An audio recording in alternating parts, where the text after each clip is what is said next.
안녕 여러분. 내 이름은 금귤이야. 귤이라고 불러도 좋아. 난 읽는 건 다 좋아. 글로는 뭐든지 배울 수 있다는 게 내 생각이야. 내 소개는 이 정도로 할게. 참, 내용 바쁘니까 존대는 생략할게. 말은 짧아도 마음으론 너네를 다 존중하고 있어. 경제가 어렵다고 하니까 경제부터 해볼게. 경제 지문은 처음이니까 좀 큰 질문부터 시작해보자. 경제학이라는 학문의 목표가 뭘까? 보통 학문이란 건 어떤 분야를 체계적으로 정리한 거지? 경제학도 마찬가지야. 눈에 보이는 경제 현상들을 수집하고 연구해서 규칙을 발견해야 해. 왜냐면 그 규칙을 발견해야 미래를 예측하고 대비할 수 있으니까 아주 실용적인 학문이지. 문제는 경제의 주체는 인간이라는 거야. 인간만큼 예측이 어려운 게 또 있을까? 그러니까 그 규칙이라는 것도 사실은 예외가 존재하겠지. 또 관찰하는 사람도 인간이잖아. 그렇기 때문에 관찰하는 각도에 따라서 다른 부분에 포인트를 두게 되고, 그래서 학파가 생기게 됐어. 문제 풀다가 고전학파, 케인스 학파, 통화주의자 이런 이름들 본 적 있을 거야. 이 학파들은 각자의 방식으로 규칙을 도출한 사람들이야. 중요하게 생각하는 지점이 서로 다르지. 또 인간이 경제활동을 하는 시장을 얼마나 믿느냐에 따라서 학파가 나뉘기도 해. 예를 들어 고전학파 경제학자들은 시장의 기능을 신뢰하지만 케인스 학파는 그렇지 않거든. 시작한 지 지금 1, 2분인데 벌써 케인스 학파, 고전학파 너무 어렵다. 계속 들어봐. 내가 다 설명해 줄게. 어떤 파로 나뉘든 경제학자들은 분명한 공통점이 있어. 경제학은 늘 두 마리 토끼를 쫓아가. 하나는 물가 안정, 다른 하나는 고용 안정. 물가 안정이라 쉬운 말로는 감당할 수 있을 정도로만 물가가 오르는 걸 말해. 생각해봐. 오늘 버스비가 1250원이었는데 내일 2만 원으로 오른다는 뉴스 들어봐. 완전히 놀라운 일이겠지. 근데 물가 상승을 꼭 안 좋게만 생각하는 사람들도 있더라. 나 같은 노동자 입장에서는 임금이 오를 걸 기대할 수도 있어. 버스비가 2만 원이면 시급도 그것에 따라서 다시 산정되겠지? 즉 물가 상승률은 명목 임금 상승률과 비례 관계일 거야.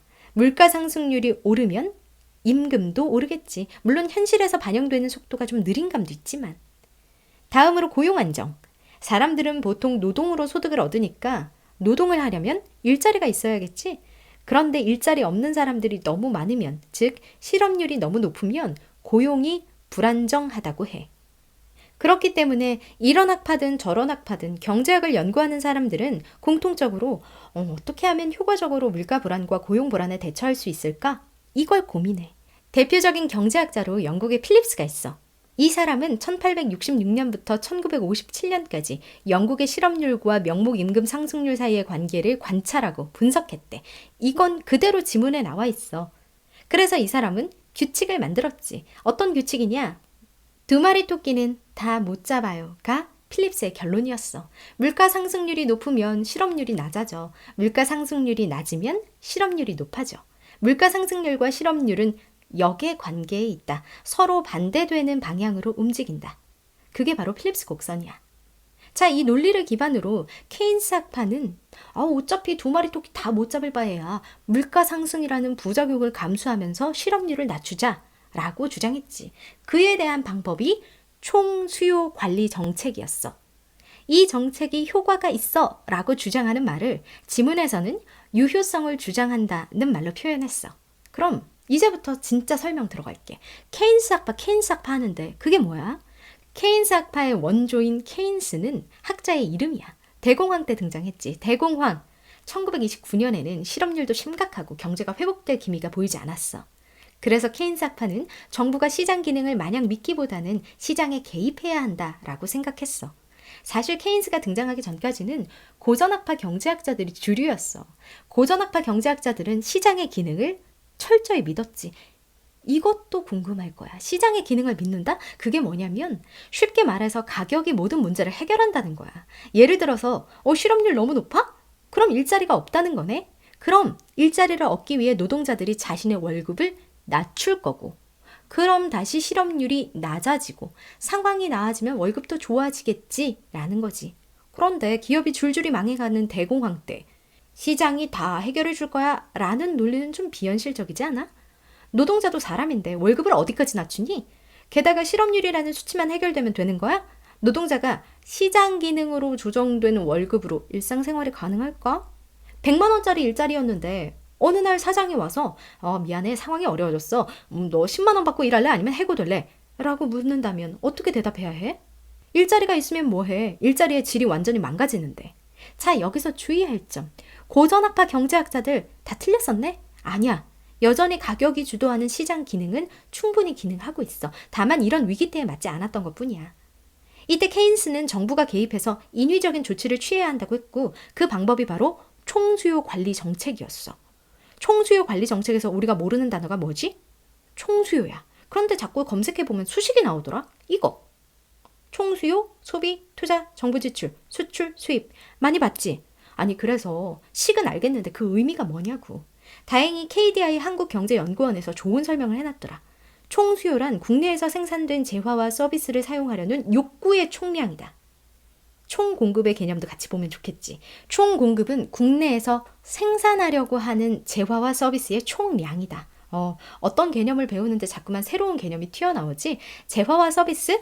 이게 뭐지? 어렵게 생각하지 마. 오늘 아침부터 저녁까지 네가 소비한 모든 게 재화와 서비스야.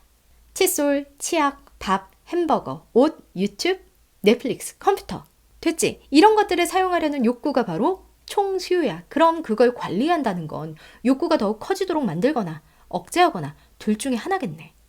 케인스는 총수요를 증가시키려고 했어. 불황이 닥치면 보통 가정에서는 소비를 줄이고 기업도 투자를 줄이고 정부도 돈을 풀지 않으니까. 그래서 정부가 나서서 빚을 내서 일단 정부 지출을 늘리자고 했어. 그래야 기업들이 그 기회 삼아서 돈을 벌고 그렇게 번 돈으로 투자로 이어지고 투자하면 일자리가 생기니까 가정에서는 소득이 생기고 그게 소비로 이어지면서 불황을 해결할 수 있을 거야 라는 주장이었지. 실제로 이 방법으로 대공황을 극복하기도 했어.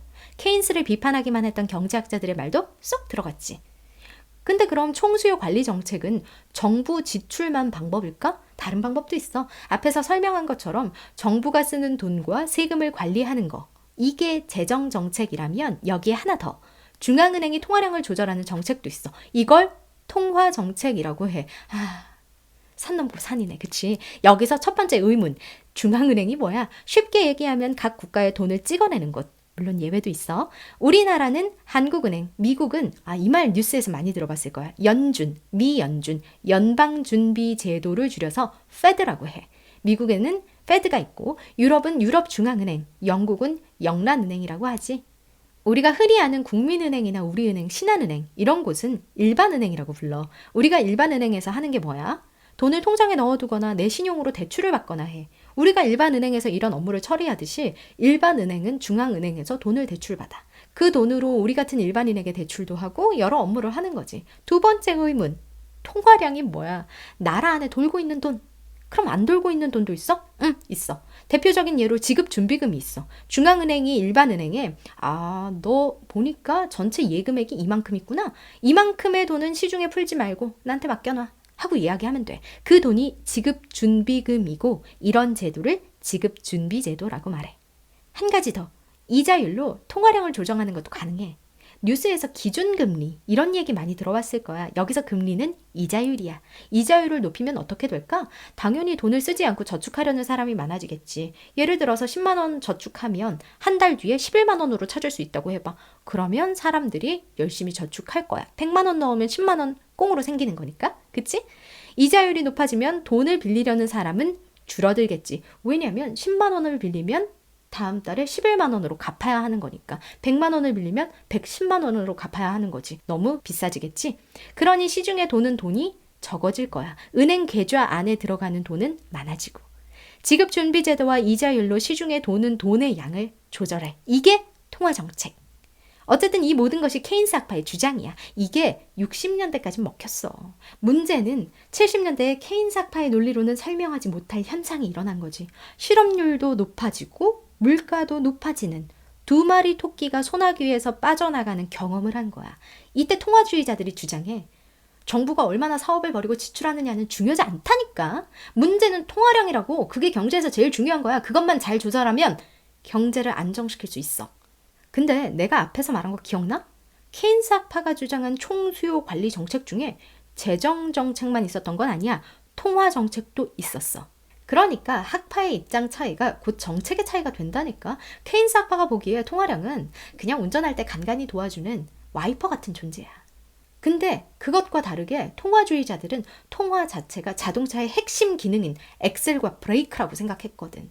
즉 통화주의자들은 통화량을 조절하는 스킬이 없으면 정부 지출이고 뭐고 소용없어 라고 주장했어. 그래서 필립스 곡선을 놓고 충돌한 거지. 통화주의자들은 그래 케인스 학파 너네 주장 맞아. 언제만? 단기일 때만. 일시적으로만 맞아. 길게 보면 틀려. 니네가 그렇게 계속 개입하고 일을 만들면 물가 상승만 빨라져. 실업률은 그대로일걸? 이거지. 그럼 통화주의자들은 어떤 논리를 펼쳤냐? 케인스 학파 너네가 하는 재정정책은 통화정책이 뒤따르지 않으면 효과가 없잖아? 그만큼 통화량을 건드리는 일을 중요해. 니네가 통화량을 알아? 자, 그럼 진짜 통화주의자들의 논리대로 한번 따라가 보자. 전혀 통화량을 건드리지 않고 재정정책을 펴볼까? 아까 재정정책이 정부가 빚을 내서 사업을 벌이는 거라고 했지. 돈을 찍어내지 않으면 빚을 어디서 낸다. 사람이랑 똑같아. 일을 안 하면 어디서 돈을 벌어? 그럼 뭐 돈을 쓰려면 돈을 빌려야지 뭐. 그치? 근데 생각해봐. 이게 민간 기업이랑 빚을 놓고 경쟁을 하는 거야. 정부가 기업이랑 개인이 돈을 빌리는 풀을 차지하면 어떡해. 결국에는 사업을 운영하는 기업이 대출을 포기하거나 사업을 접게 되겠지. 애초에 재정정책의 목적이 뭐였어? 투자와 소비를 늘리는 거였는데 오히려 정부가 끼어들면서 민간 투자와 소비가 줄어들었네?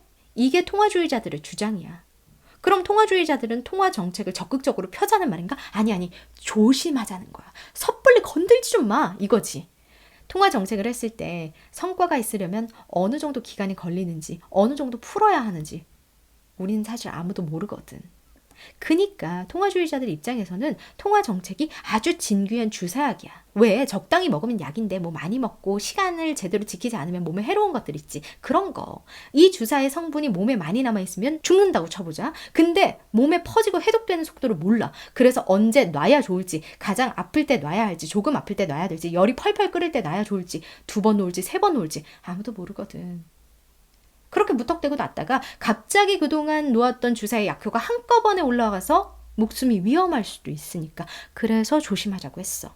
결국 통화주의자들은 총수요를 건드리는 건 별 의미가 없으니까 멀리 내다보고 장기적으로 총 공급을 증가시키자고 했어. 총 공급 아까 이야기했었다. 이건 기업이 생산해서 판매하고자 하는 생산물의 총량인데 이렇게만 말하면 너무 어렵지. 그러니까 기업이 많이 효율적으로 만들게 해야 돼. 언제 기업이 많이 만들까?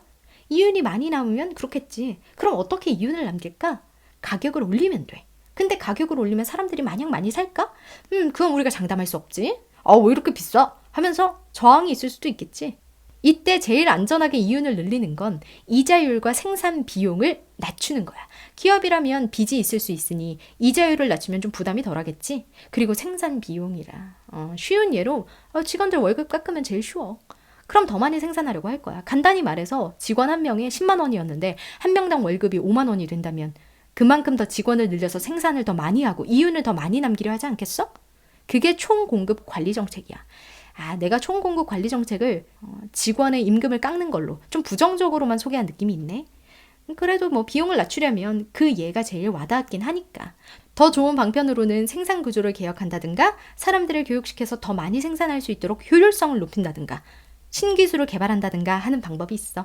글쎄, 말로만 들었는데 쉬운 정책은 아닌 것 같지? 단시간에 펼칠 수 있는 정책도 아니야. 만약 다음 시간이 있다면 2008년 금융위기에 관련된 설명해줄게. 바젤위원회 이런 거 많이 들어봤지? 경제사에서 굵직한 사건이었으니까. 그럼 오늘 설명은 여기까지야. 안녕!